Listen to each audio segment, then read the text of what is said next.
Module 1, 1-pound refillable cylinders. Another emerging technology is a small 1-pound steel refillable cylinder that can be used to fuel lanterns, heaters, outdoor power, as well as camping and cooking equipment. In addition, the small cylinder can be used in fueling commercial landscaping and plumbing equipment. 1-pound cylinders must be filled only by persons trained in the safe transfer of propane using only equipment that is approved by the manufacturer. Propane dispenser operators play an important role in safely and efficiently providing propane to customers. Their responsibilities include understanding the regulations, routine inspections, and operation of the dispensing equipment, inspecting customer containers to ensure that they are safe for filling containers to their proper levels and preventing containers from being overfilled, maintaining the security of the propane dispenser and transfer area to control ignition sources and prevent tampering or release of propane, shutting down and securing the dispenser in the event of an emergency. Informing customers about cylinder and container safety is also an important responsibility for the dispenser operator. Operators should make sure that all customers understand how to transport cylinders safely. Important safety tips for your customers include: always transport and store a cylinder in a secure and upright position so it will not fall, shift, or roll. Never keep a filled cylinder inside a hot vehicle. Always proceed directly to your destination and immediately remove the cylinder from your vehicle. There are specific training and inspection requirements published in national codes, i.e.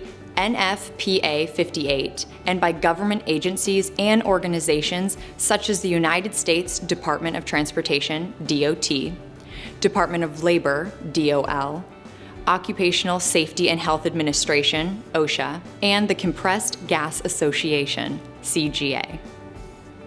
A Material Safety Data Sheet, MSDS, is available from propane suppliers or distributors and must be available and accessible to all employees at the workplace. The MSDS provides important information on propane, including physical properties, health effects, first aid, safety precautions, and personal protective equipment, PPE. This program will discuss information from the MSDS that relates to your job of dispensing propane safely. Propane is either a liquid or a gas, depending on the amount of pressure it is stored under. To keep propane as a liquid above its normal boiling point, it must be stored and transported in pressure-tight containers. Liquid propane stored in containers at ambient temperatures will boil off and become a vapor that occupies empty space in the container. This vapor is what is used in customer appliances and equipment. Like water, liquid propane will expand when heated. However, liquid propane will increase in volume nearly 17 times greater than water will. To allow for this expansion, propane containers are filled typically to only 80% of their capacity. If liquid propane is released into the air, the lack of pressure quickly causes it to vaporize and expand to 270 times its original volume. Therefore, liquid propane leaks can be more hazardous than vapor leaks. Propane is non-toxic, but its vapor is still dangerous to inhale because it displaces oxygen. Since propane vapor is 1.5 times heavier than air, propane released in a confined space may initially remain in low-lying areas. However, if there is sufficient air movement, especially outdoors, the vapor will quickly dissipate in the air. When released into the atmosphere, liquid propane has a refrigerating effect that makes everything it touches extremely cold. This means if it comes in contact with your skin, it can cause third-degree or deep freeze burns. For this reason, you should wear gloves or other PPE resistant to propane when filling containers. Your employer may require additional safety equipment depending on your specific responsibilities. Every time propane is released, there is potential for hazard.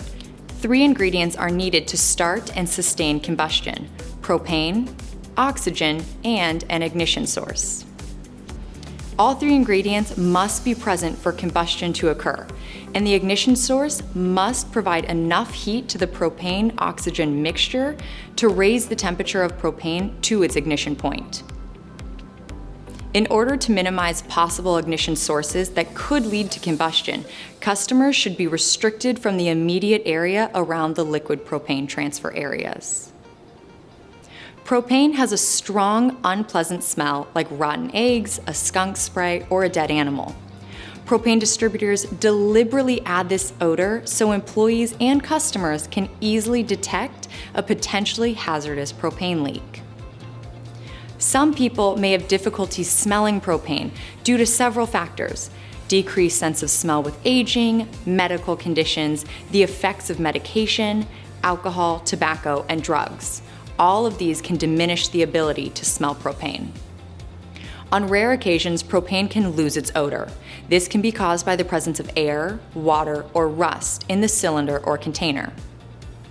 Since there is a possibility of odor loss or problems with your sense of smell, you should respond immediately to even a faint odor of gas. If for any reason you cannot recognize the smell of propane, notify your supervisor immediately. Both you and your customer's safety could depend on your ability to smell propane in the event of a leak. Good housekeeping is an important part of safety everywhere. Wet, slippery, oily floors and clutter, such as tools, can cause injury. Poor housekeeping can also hide defects in electrical wiring, piping, and equipment.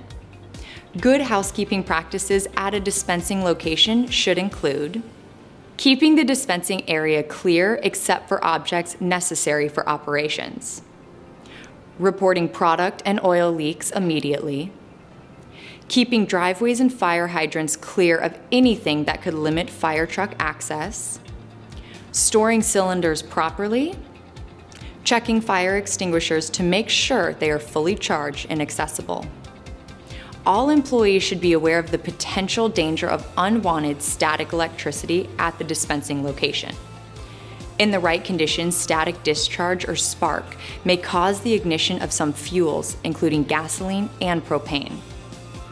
In order to reduce the risk of ignition from static discharge, identify where static discharge control areas are and where static electricity may be coming from.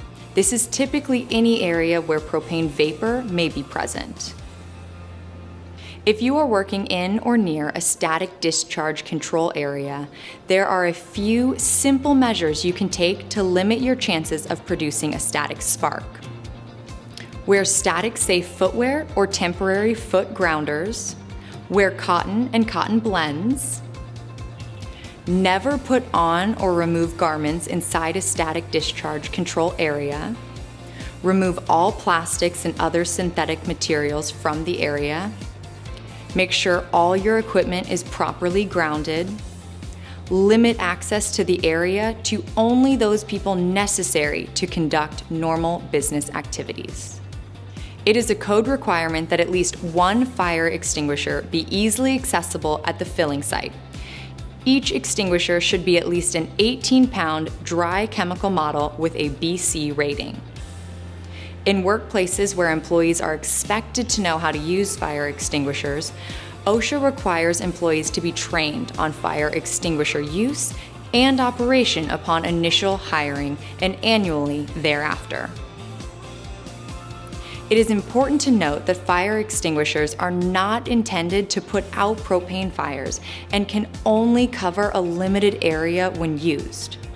They are effective, however, for small fires, such as those involving combustible materials, and can be helpful in creating an escape route for personnel.